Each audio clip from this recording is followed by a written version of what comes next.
Nagtatanong ako. Oh.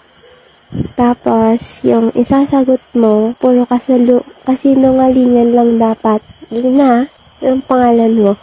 Jim. Po. Nasasagot mo, puro kasinungalingan lang. Hindi nga marunong magsinungaling. Ulit, Pauline.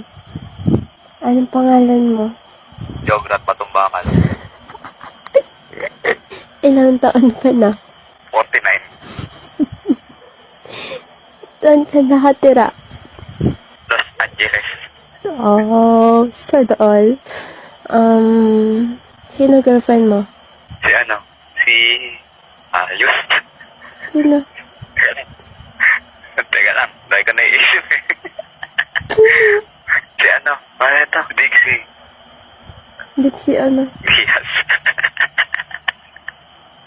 Nandun ka na.